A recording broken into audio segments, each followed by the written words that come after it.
나이가 들수록 하루가 참 빠르게 지나갑니다. 눈 뜨면 아침이고 잠깐 집안일하고 나면 금세 해가 지고 있죠. 젊었을 때는 하루가 부족할 만큼 바빴는데 지금은 시간이 남아도 마음이 공허한 날들이 많습니다. 오늘은 뭘 해볼까 생각은 하지만 막상 손이 잘 안 움직일 때도 있죠. 그런데요, 노후의 행복은 거창한 데서 오는 게 아니더라고요. 비싼 취미가 아니어도 대단한 재능이 없어도 우리의 하루는 충분히 따뜻해질 수 있습니다. 내 몸을 조금 움직여주고 내 마음을 잠시 들여다보고 오늘보다 내일이 조금 더 기대되는 그런 작은 취미 하나면 충분해요. 그래서 오늘은 돈 거의 들지 않으면서 지금 당장 집에서 혹은 동네에서 시작할 수 있고 건강과 마음을 천천히 채워주는 취미 6가지를 준비했습니다. 혹시 요즘 마음 한켠이 허전하거나 하루가 너무 빨리 흘러가 아쉬웠다면 오늘 영상이 꼭 도움이 되실 거예요. 끝까지 함께 해주세요. 걷기, 산책, 루틴 만들기. 사실 나이가 들면 운동을 한다는 게 귀찮고 부담스럽게 느껴지기 쉽습니다. 그래서 많은 분들이 나도 운동 좀 해야 하는데 하면서도 시작하기가 참 어렵죠. 그럴 때 가장 좋은 것이 걷기입니다. 준비도 필요 없고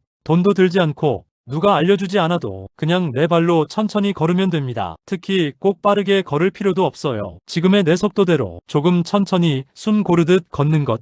그게 몸에도 마음에도 더 좋습니다. 집 앞 골목길도 예전에 아이들과 함께 다니던 길도 시장 오가던 길도 다 산책 코스가 될 수 있어요. 하루 10분만 걸어도 다리가 덜 뻣뻣하고 밤에 잠도 훨씬 잘 옵니다. 그리고 걷다 보면 나도 모르게 생각이 정리됩니다. 오늘 있었던 일, 마음에 남았던 감정들이 조용히 풀려나가는 느낌이 들죠. 걷기는 몸을 위해서도 좋지만 사실은 마음을 다독이는 시간이기도 합니다. 그림 그리기, 색칠하기. 그림이라고 하면 나는 손재주가 없어서 못해 이렇게 말씀하시는 분들이 많아요. 그런데 이상하게도 그림은 못 그리는 사람이 더 편하게 시작하더라고요. 왜냐면 그림 취미는 잘 그리기가 목적이 아니라 내 마음을 표현하는 시간이기 때문입니다. 색연필 한 세트, 작은 스케치북 하나면 충분합니다. 그냥 선 하나 긋고 색 하나 칠하는 동안 잡생각이 줄어들고 머리가 차분해지는 순간이 찾아옵니다. 식탁 위에 있는 컵 하나를 그려도 되고 창밖 풍경을 따라 그려도 되고 사진 보고 천천히 따라 그려도 됩니다. 어떤 날은 그냥 색칠만 해도 충분합니다. 색을 칠하는 단순한 반복이 마음을 편안하게 해주고 머리를 고요하게 만들어주거든요. 그리고 신기하게도 그림을 그리다 보면 잊고 지냈던 나의 감정,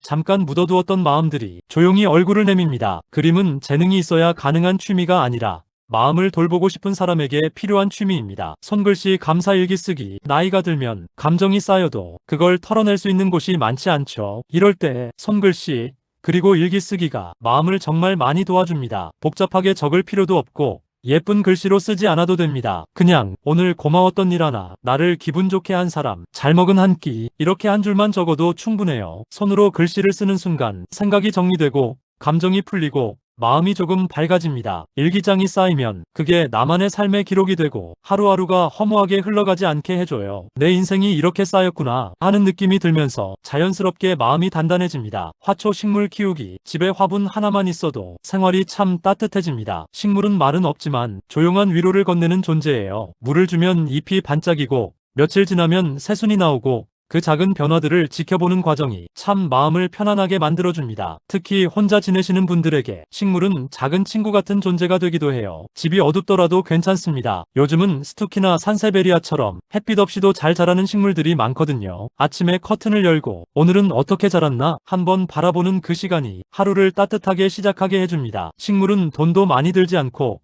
키우는 과정 자체가 마음을 고요하게 잡아주는 좋은 취미예요. 동네 도서관 문화센터 활동. 요즘 도서관이나 주민센터 프로그램이 정말 잘 되어 있습니다. 예전에는 도서관은 책 빌리는 곳, 문화센터는 젊은 사람들만 가는 곳이라고 생각했는데 지금은 그렇지 않아요. 독서 모임, 스마트폰 배우기, 그림 음악 강좌, 건강 체조, 작은 전시회나 음악회 이런 프로그램들이 대부분 무료이거나 3,000, 5,000원 정도면 참여할 수 있어요. 그리고 이 활동들의 가장 큰 장점은 밖으로 나갈 이유가 생긴다는 겁니다. 집 안에만 있으면 생각도 어두워지고 몸도 더 약해지기 쉬운데 밖으로 나가서 사람들과 이야기 나누고 웃고 배우는 과정이 정말 큰 힘이 됩니다. 비슷한 또래분들과 자연스럽게 대화를 나누면서 나만 그런 게 아니구나 싶은 순간도 많고 마음이 훨씬 가벼워져요. 봉사활동, 가벼운 참여활동. 노후가 외롭게 느껴지는 이유 중 하나는 내가 누군가에게 필요한 사람인가? 라는 감정이 약해져서입니다. 그래서 작은 봉사활동이 정서적인 건강에 큰 도움이 됩니다. 거창한 봉사가 아니라 도서관 책 정리, 동네 환경정화, 어르신 말벗 봉사, 행사 안내 지인의 도우미, 주민 모임 참여, 이런 가벼운 활동이면 충분해요. 이런 활동을 하면 몸도 조금씩 움직이지만 무엇보다 마음이 환해집니다. 내가 누군가에게 도움이 되고 있구나. 이 감정이 자존감을 끌어올립니다. 봉사는 누군가를 돕는 일처럼 보이지만 사실은 내 마음을 먼저 따뜻하게 하는 일이기도 해요. 노후를 행복하게 만드는 건 크고 특별한 사건이 아닙니다. 그저 내 마음을 살펴주는 작은 취미 하나,